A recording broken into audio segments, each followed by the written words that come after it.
আমাদের সালাম ও কোরআনের সালাম এক নয়, আল্লাহর শেখানোটাই উত্তম। আজ এই বিষয়ে আলোচনা করব। আমরা যে পদ্ধতিতে সালাম দেওয়া নেওয়া করি, এটা কি আল্লাহর শিখিয়ে দেওয়া পদ্ধতি, নাকি আমরা নিজেরা অথবা আমাদের পূর্বপুরুষরা এই সালামের পদ্ধতি বানিয়ে নিয়েছি? এই প্রশ্ন আপনাদের কাছে রেখে আমি আমার আলোচনা শুরু করব। তার আগে কিছু কথা অবগত করাতে চাই।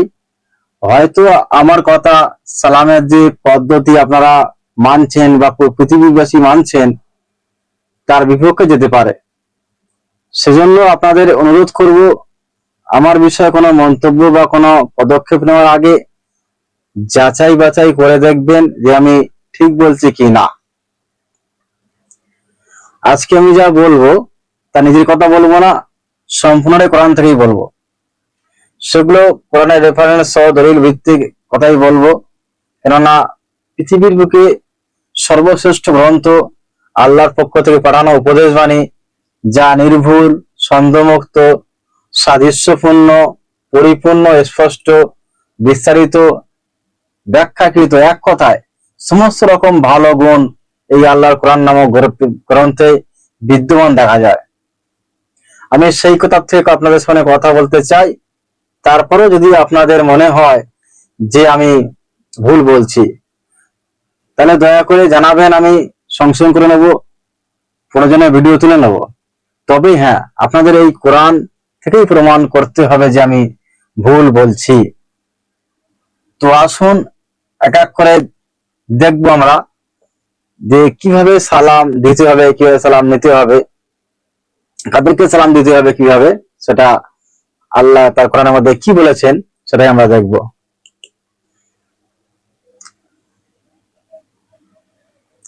রাব্বি আউযু বিকা মিন হামাযাতিশ শায়াতিন ওয়া আউযু বিকা রাব্বি আইয়াদুরুন। বিসমিল্লাহির রহমানির রহিম।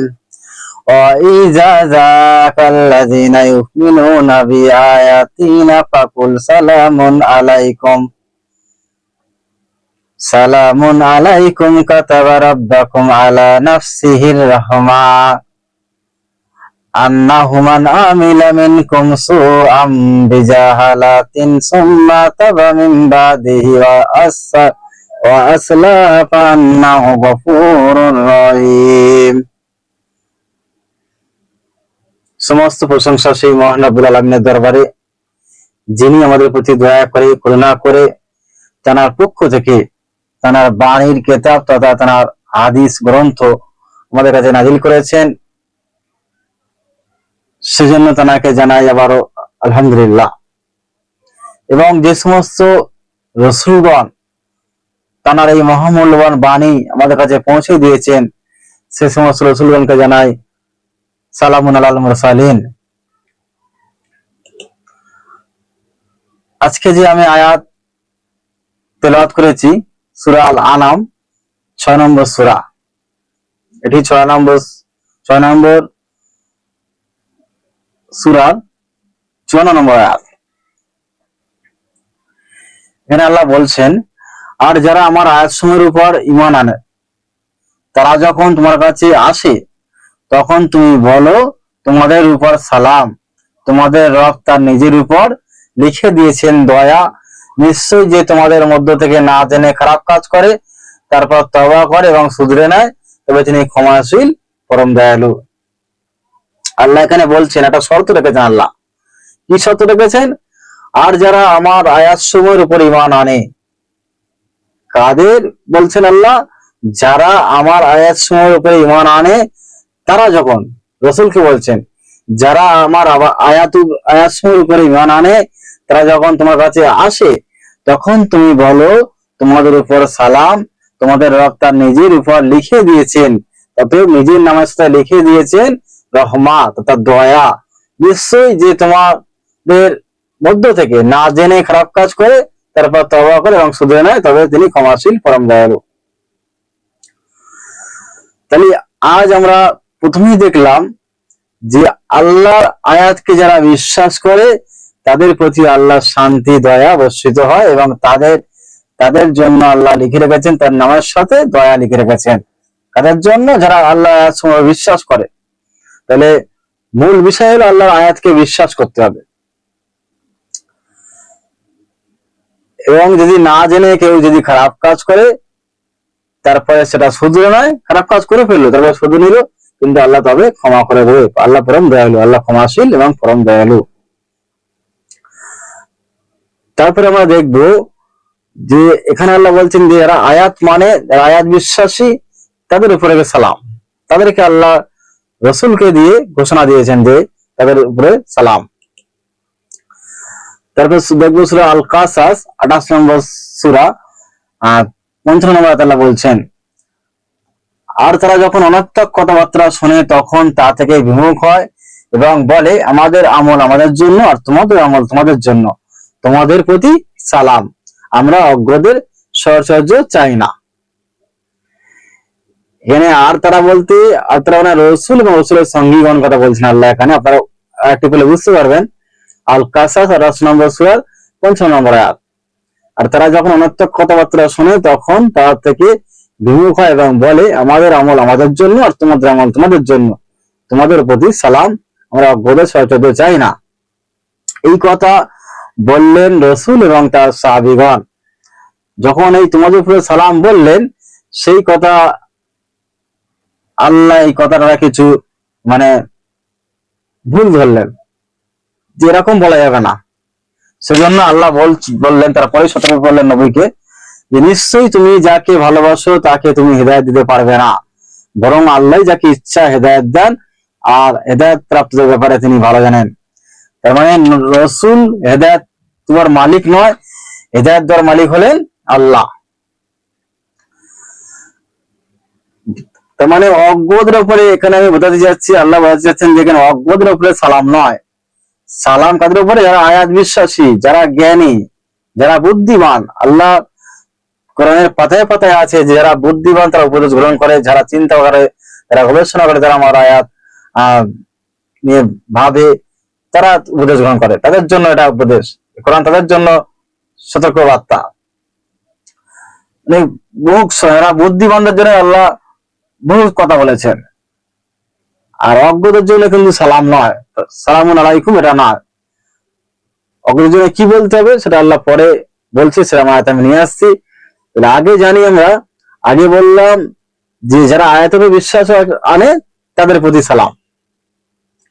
আর এখানে আল্লাহ রসুল এবং তার সাহাবীগণ যে যারা অজ্ঞদের উপরে তোমাদের প্রতি সালাম বললেন বলে, সেজন্য আল্লাহ সতর্ক করলেন কি নিশ্চয়ই তুমি যাকে ভালোবাসো তাকে তুমি হেদায়েত দিতে পারবে না, বরং আল্লাহই যাকে ইচ্ছা হেদায়েত দেন। তাহলে এখানে হয়তো ভাবছি যে আমরা যে এনারা অন্য কেউ না, এনারা কিন্তু আল্লাহকে মানে, আল্লাহকে মানে কিন্তু আল্লাহর আয়াতেরও বিশ্বাসী না। আল্লাহর আয়াত যেভাবে আমল করতে বলেছে, মূল কথা বোঝেন, আল্লাহর আয়াত যেভাবে আমল করতে বলেছেন সেভাবে এরা আমল করছে না। সেজন্য তারা রসুলের দলবল এবং রসুল বলছেন যে তোমাদের আমল তোমাদের কাছে এবং আমাদের আমল আমাদের কাছে, তোমাদের আমল তোমাদের জন্য এবং আমাদের আমল আমাদের জন্য। রসুল এটাই বলছে। যেরকম আজ আমরা যারা কোরআন বিশ্বাস করি, কোরআন আমরা যারা মানি, আমি মানছি এবং আমার সাথে আরো লোক যারা কোরআন মানছে, শুধু অনলি কোরআন মানছে, তারা কিন্তু কোরআন থেকে আমল করছে। এখন আমরা কোরআন থেকে আমল করছি এবং আমাদেরকে বলা হচ্ছে যে এইভাবে আমল করো, এইভাবে আমল করো, ঠিক আছে, তখন আমরা সেটা করছি না, আমরা কোরআন থেকেই মানছি। ঠিক তখনই রসুল্লাহ এবং রসুলের সঙ্গী, রসুল এবং রসুলের সঙ্গীরা তারা এই আল্লাহ নাজিলকৃত কিতাব থেকে আমল করতেন। আর যারা আল্লাহকে মানতো কিন্তু তারা বাইরে কিতাব থেকে আমল করতো, সে কথাই এখানে বোঝানো হচ্ছে। তারা তাই জন্য বলছে, আল্লাহ রসুল্লাহ বলছেন, রসুলের দরবার বলছেন যে আমাদের আমল আমাদের জন্য আর তোমাদের আমল তোমাদের জন্য। মূল কথা এটাই। কিন্তু অজ্ঞদের প্রতি সালাম দিতে আল্লাহ নিষেধ করেছেন। কি সালাম দিতে বলেছে? সালামুন আলাইকুম বলতে নিষেধ করেছেন। কি বলতে হবে তারা পরে আসছে আয়াত। তার প্রমাণ দেখুন আজ-জুকরুক 43 নম্বর সূরা 87 নম্বর আয়াত আল্লাহ বলছেন, আর তুমি যদি তাদেরকে জিজ্ঞাসা করো কে তাদেরকে সৃষ্টি করেছে, তারা অবশ্যই বলবে আল্লাহ।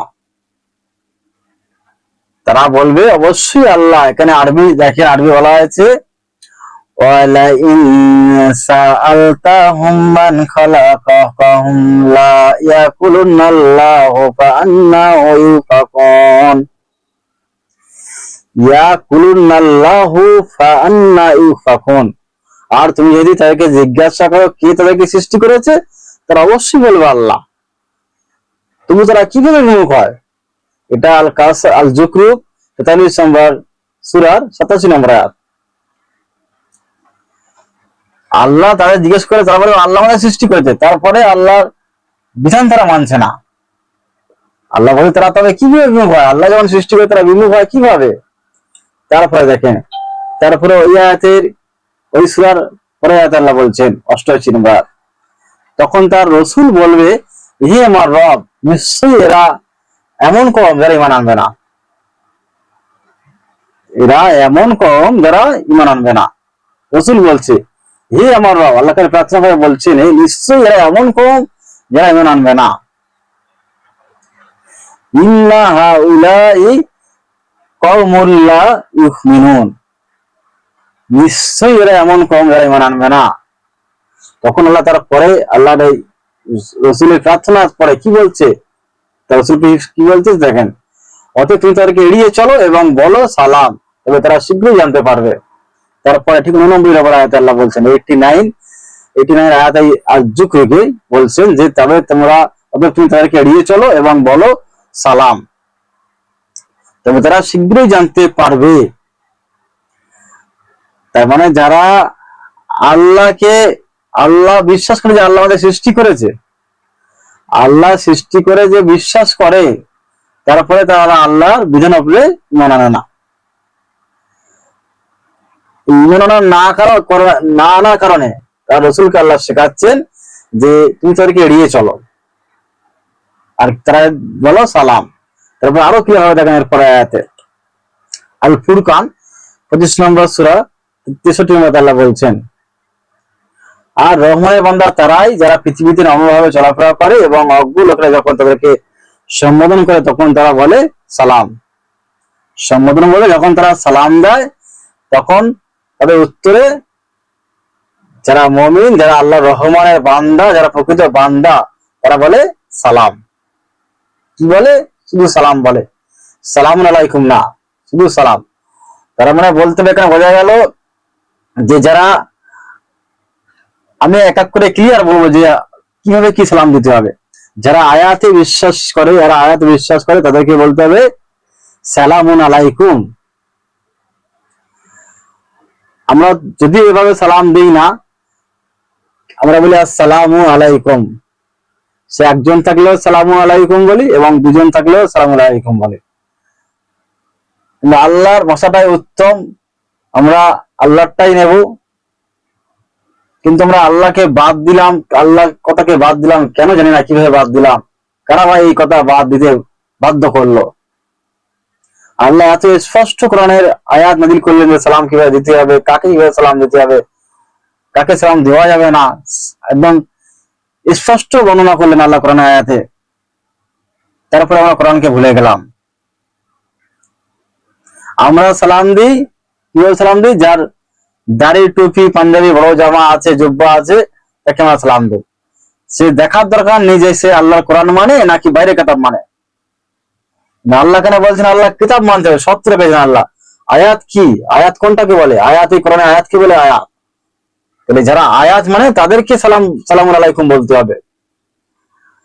আর যারা আল্লাহকে মানে, আল্লাহকে আল্লাহ সৃষ্টি করেছেন, তারা তাদেরকে সৃষ্টি করেছেন সেটাও মানে, কিন্তু আল্লাহর আয়াতকে ঈমান আনে না। তাদেরকে আল্লাহ বলছেন, তারা রাসূলকে শেখাচ্ছেন তাদেরকে এড়িয়ে চলো, রাসূলকে শিখিয়ে দিচ্ছেন যে তারা যারা ঈমান আনছে না তাদেরকে এড়িয়ে চলো তুমি, আর তাদেরকে বলো কি সালাম। এখানে দেখেন, আর রহমানের বান্দা তারাই যারা পৃথিবীতে নম্রভাবে চলাফেরা করে, অজ্ঞ লোকেরা যখন তাদেরকে সম্বোধন করে তখন তারা বলে সালাম। তার মানে অজ্ঞ লোক যত, তারা হলো কোরআন অবিশ্বাসী, কোরআনকে তারা বিশ্বাস করে না। এই অজ্ঞ লোকদের প্রতি বলতে হবে, তারা যখন সম্বোধন করে বলবেন যে সালামুন আলাইকুম বা আসসালামু আলাইকুম, যখন বলবে তখন বলতে হবে শুধু সালাম। সালামুন আলাইকুম বললে হবে না, শুধু সালাম বলতে হবে। রহমানের বান্দায় তারাই যারা পৃথিবীর নম্রভাবে চলাফেরা করে।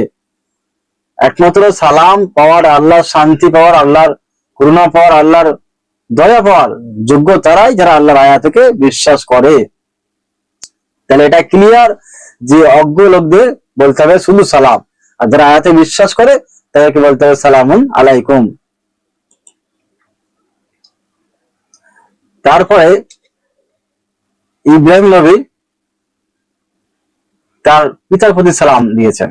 সূরা মারিয়াম 19 নম্বর সূরা 47 নম্বর বলছেন, ইব্রাহিম বলল, তোমার প্রতি সালাম, আমি আমার রবের কাছে তোমার জন্য ক্ষমা চাইব, নিশ্চয় তিনি আমার প্রতি বই অনুগ্রহশীল। আমি বলেছিলাম যে কোরআন হলো পরিপূর্ণ বর্ণনা। প্রথমে বলেছিলাম কোরআন হলো সাদৃশ্যপূর্ণ। কোরআন এমন একটা কিতাব যা পড়লেই বোঝা যায় যে মহান সৃষ্টিকর্তা সেই মহান রবের কাছে এটা মন থেকে এসেছে। এটা কোনো মানব রচিত গ্রন্থ না, এদের কোনো গোজামিল নেই, এটা সন্দেহমুক্ত। এখানে ইব্রাহিম বলল তোমার প্রতি সালাম। আমরা জানি ইব্রাহিম নবীর পিতা তিনি ছিলেন মুশরিক। এই সালামের কারণে আল্লাহ ক্লিয়ার বর্ণনা করে, আল্লাহ সবসময় ক্লিয়ার বর্ণনা করে। দেখেন তারপরে কি বলছে, ওখানে বললেন সূরা মারিয়ামে, তারপরে আর তওবা টেনে আনে, আল্লাহ তওবা টেনে এই ওই সূরার ব্যাখ্যা করলেন, ওই আয়াতের ব্যাখ্যা করলেন। সূরা 9 নম্বর সূরা, এটা 113 নম্বর তাআলা বলছেন, নবী ও মুমিনদের জন্য উচিত নয় যে তারা মুশরিকদের জন্য ক্ষমা প্রার্থনা করবে। একদম স্পষ্ট ঘোষণা, নবী ও মুমিনদের জন্য উচিত নয় যে তারা মুশরিকদের জন্য ক্ষমা প্রার্থনা করবে, যদিও তারা আত্মীয় হয়। মানে বলতে চাচ্ছি, যদি আত্মীয় হয় তাদের জন্য দোয়া প্রার্থনা করা যাবে না। তাদের নিকট স্পষ্ট হয়ে যাওয়ার পর যে নিশ্চয়ই তারা আগুন, প্রজ্বলিত আগুনের অধিবাসী। যারা মুশরিক তাদের জন্য ক্ষমা প্রার্থনা করা যাবে না যদি তারা আত্মীয় হয়, এবং তাদের নিকট এটা স্পষ্ট হয়ে যাওয়ার পর যে নিশ্চয়ই তারা প্রজ্বলিত আগুনের অধিবাসী। যারা মুশরিক আমরা তাদেরকে বুঝতে পারি, যারা মুশরিক এরা মূর্তি পূজারী, এরা সাপ পূজা করে, এরা সূর্যকে পূজা করে, চাঁদকে পূজা করে, পানিকে পূজা করে, বিভিন্ন ধরনের এদের উপাসনা, এরা হলো মুশরিক। এদের জন্য যদি এদের পিতা হয়, নিজের আত্মীয় হয়, কেউ হয়, তাহলে কিন্তু তাদের ক্ষমা প্রার্থনা করা যাবে না। তারপর ওই আয়াতের ব্যাখ্যা, যে মারিয়ামের আয়াতের ব্যাখ্যা 47 নম্বর আয়াতের ব্যাখ্যা, এখানে 114 নম্বর আয়াতের সূরা তাওবায় বলছেন আল্লাহ, নিজ পিতার জন্য ইব্রাহিমের ক্ষমা প্রার্থনা তো ছিল একটি ওয়াদার কারণে। আল্লাহ বলছেন যে নিজ পিতার জন্য ইব্রাহিমের ক্ষমা প্রার্থনা তো ছিল একটি ওয়াদার কারণে, যে ওয়াদা সে তাকে দিয়েছিল। অথবা যখন তার নিকটে স্পষ্ট হয়ে গেল যে নিশ্চয়ই সে আল্লাহর শত্রু, সে তার সাথে সম্পর্ক ছিন্ন করলো। নিশ্চয়ই ইব্রাহিম ছিল অধিক প্রার্থনাকারী ও সহনশীল। তার মানে ইব্রাহিম নবীর কাছে যখন স্পষ্ট হয়ে গেছে তার পিতা হলো মুশরিক, তার পিতা আর তার বিরোধিতা করছে, আল্লাহ শত্রু সে, তার পিতা আল্লাহ শত্রু, যখন তার সাথে ছিন্ন সম্পর্ক করে দিল, তার সাথে সম্পর্ক ছিন্ন করলো ইব্রাহিম নবী। তাহলে আল্লাহ তাকে করে সূক্ষ্ম বর্ণনা করেন। একটা ইব্রাহিম নবী তার পিতার প্রতি সালাম বলেছিলেন বলে, সালামুন আলাইকুম বলেছিলেন বলে, সেজন্য এই আয়াতটা আল্লাহ নাজিল করে ইব্রাহিমের জন্য আবার নাজিল করলেন, যে তার যাতে মানুষ ভুল না বোঝে, যাতে এই কারণে ভুল না ওকে ধরতে পারে, সেজন্য আল্লাহ আবার আল্লাহ আয়াত নাজিল করে এই 14 নম্বর সূরা 114 নম্বর সূরায় 114 নম্বর আয়াতে আর তওবা 9 নম্বর সূরায় আবার জানিয়ে দিলেন যে নিজ পিতার জন্য ইব্রাহিমের ক্ষমা প্রার্থনা তো ছিল একটি ওয়াদার কারণে, শুধুমাত্র একটা ওয়াদার কারণে তাই ক্ষমা প্রার্থনা করেছিলেন। যখন তিনি বুঝতে পেরেছেন যে এটা আল্লাহ শত্রু উনি, তখন তার সাথে সম্পর্ক ছিন্ন করেছেন। সালামুন আলা ইব্রাহিম। তারপরে সূরা ইব্রাহিম 14 নম্বর সূরা 23 নম্বর আল্লাহ বলছেন, আর যারা ঈমান আনে এবং নেক আমল করে তাদের জান্নাতে প্রবেশ করানো হবে, যার তলদেশে নহরসমূহ প্রবাহিত হবে, তারা তাতে তাদের রবের অনুমতি ক্রমে স্থায়ী হবে, তথায় তাদের অভিবাদন হবে সালাম। আমি এই জন্য আয়াতটাকে এনেছি, যে আমি বললাম যে অজ্ঞ লোকদেরকে বলতে হবে সালাম, কিন্তু এখানে আল্লাহ বলছেন যে জান্নাতে যারা যাবে, জান্নাতে যারা তার রবের অনুমতি ক্রমে যারা যাবে, যারা স্থায়ী হবে সেখানে, তাদের অভিবাদন কি হবে, তাদের সম্বোধনা কি হবে, সালাম হবে। তাহলে আগে বলছিলাম যারা অজ্ঞ তাদেরকে সালাম দেওয়া যাবে না, আগে সালাম দেওয়ার আগে দেখতে হবে যে তিনি কি কোরআন বিশ্বাসী, কোরআন মানেন নাকি না মানেন, সবাইকে গড়ে পারতে সালাম দেওয়া যাবে না, গড় ধরায় সালাম দেওয়া যাবে না। আমাদের সমাজে যেটা হয়, মুসলিম দেখলেই সালাম, মুসলিম নাম হলেই সালাম। সে কি মানলো, কি কথা মানে, কি না মানে, সেটা দেখার দরকার নেই। দাড়ি টুপি, বড় জামা, নাম মুসলিম, সালাম দিতে হবে, এরকম কি আল্লাহ বলেছে? আগে দেখতে হবে সে কি আল্লাহ কোরআন বিশ্বাস করে কিনা, কোরআন ইমান এনেছে কিনা। তাহলে যারা অজ্ঞ তাদের প্রতি সালাম, শুধু সালাম বলতে হবে। তাহলে এখানে শুধু সালাম বললেন কেন আল্লাহ? সালাম এই কারণে বললেন, এখানে আর কিন্তু জান্নাতে যারা যাবে সেখানে কোনো কে আল্লাহ বিধান মানে কে মানে না এটা দেখা দরকার নেই। যারা সেখানে যাবে কিন্তু সবাই জান্নাতি ব্যক্তি, তারা আল্লাহর দয়া করুণা পেয়ে গেছেন। তারা সেখানে কি হবে? শুধু সালাম, শুধু শান্তিময় তারা কথা শুনবে। তারপরে আসুন, তারপরে আল অকিয়া 26 নম্বর আয়াতে বলেছে আল্লাহ, ইল্লা কিলান সালামান সালামা, শুধু এই বাণী ছাড়া তারা সালাম সালাম। সেখানে জান্নাতে প্রবেশ করে তারা সালাম সালাম শুনবে, সেখানে শুধু সালামই, শান্তিময় কথাই শুনবে। তাহলে জান্নাতের কথা, জান্নাতেরও পরিবর্তন হবে কি? সালাম। আর দুনিয়ায় ব্যাপারটা আলাদা। দুনিয়ায় যারা বায়াত মানে তাদেরকে বলতে হবে সালামুন আলাইকুম, আল্লাহর পক্ষ থেকে তোমাদের প্রতি শান্তি বর্ষিত। এবং যারা অজ্ঞ, যারা আল্লাহ বিশ্বাস করে না, তাদের বলতে হবে শুধু সালাম। এভাবে এড়িয়ে চলতে হবে তাদেরকে। তাহলে আমি আগে যে দেখালাম যে রহমানের বান্দা তারা, যারা অজ্ঞ লোক যখন তাদেরকে বলে সম্বোধন করে, যে তখন তাদের বলতে হবে শুধু সালাম। তাহলে এখন কোন অজ্ঞ ব্যক্তি যদি আমাকে সালামুন আলাইকুম বলে বা আসসালামু আলাইকুম বলে, আমি কি তার উত্তর হবো চাই দেবো? না, আমি সালাম বলবো। কিন্তু আমি যদি এটা বলি, হয়তো অনেকে রাগ হবে, আমি এরম বললাম শুধু সালাম বললো কেন? কিন্তু এটা তো আল্লাহ শেখানো কথা। আমি যদি আমার বান্দা হতে চাই, বা আপনি যদি আমার বান্দা হতে চান, আপনি যদি কোরআন বিশ্বাসী হন, তাহলে কিন্তু আপনাকে এই সালাম বলতে হবে। অজ্ঞ লোকের উত্তরে সালামুন আলাইকুম বলতে পারবেন না, বা আসসালামু আলাইকুম বলতে পারবে না।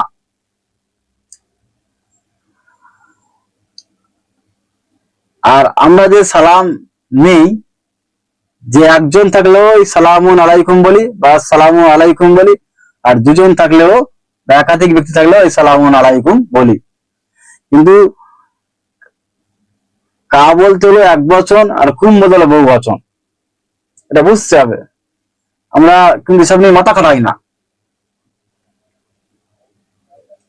তারপরে আসুন,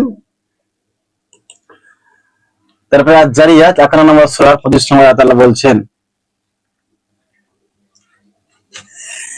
ইজি দাখালু আলাইহি ফাকালু সালামা ক্বালা সালামুন কওমুন মুনকারুন, যখন তারা তার কাছে আসলো এবং বলল সালাম, উত্তরে সে বলল সালাম। এরা তো অপরিচিত লোক।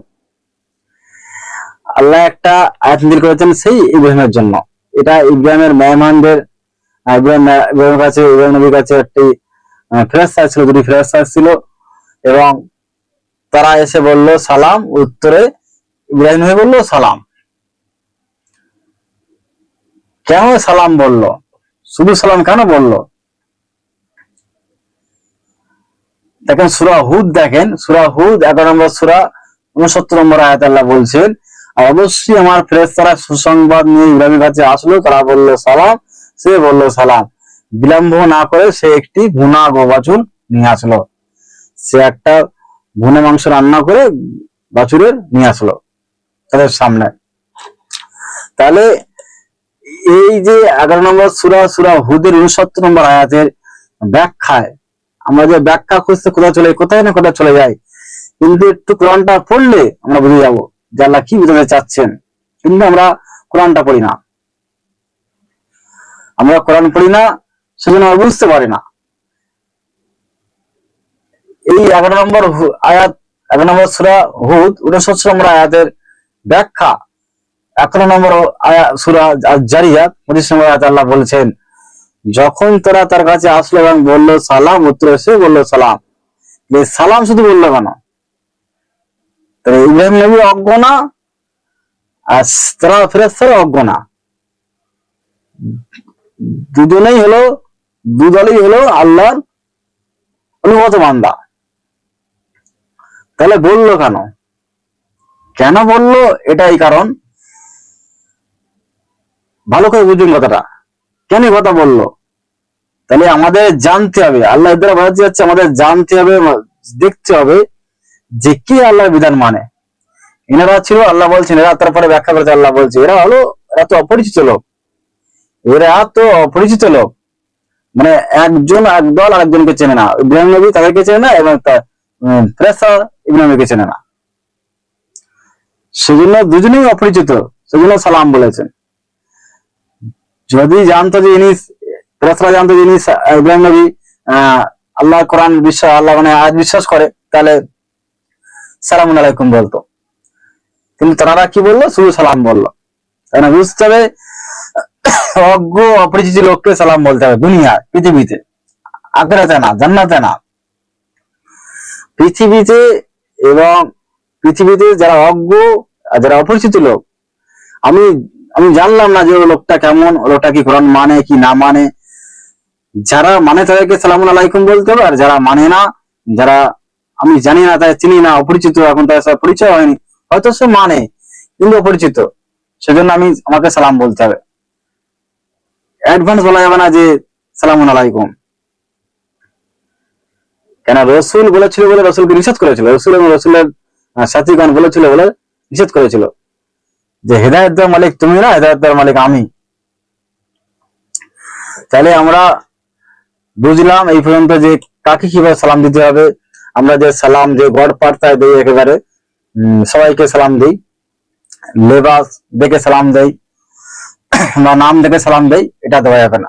আল্লাহ কোরআন বলছে, আপনারা মানবেন কি না মানবেন আপনাদের ব্যাপার। এখন পুরো পৃথিবী এই কথা মানছে, পুরো পৃথিবী এই আল্লাহর কোরআনের বিরুদ্ধে মানছে। আল্লাহর কোরআন যে বললো যে এইভাবে সালাম দিতে হবে, এইভাবে কাকে কি আমরা সালাম দিতে হবে, সেটা বলে দিচ্ছে আল্লাহ, কিন্তু পৃথিবী এইভাবে মানছে না, অধিকাংশ লোক মানছে না। কিন্তু অধিকাংশ লোক মানছে না বলে যে আপনি যে এটা মানবেন না, এরকম না। আল্লাহ অধিকাংশ লোককে সার্টিফিকেট দেয়নি, বা আরব দেবে আল্লাহ সার্টিফিকেট দেয়নি যে আরবরা এটা করছে বলে আমাদের এটা করতে হবে না। আমি দেখাবো যে আরবরা তাদের প্রতি নাজিল হয়েছে, তারা সেটা কি মানে, কিভাবে তারা সেটাকে নিয়েছে, আমি দেখাবো অন্য কোনো আলোচনা। তাহলে আজকের আলোচনা এই পর্যন্ত। আপনারা দেখেন, আপনারা আল্লাহর কোরআনের মোতাবেক চলবেন, কোরআন মোতাবেক সালাম দেবেন, নাকি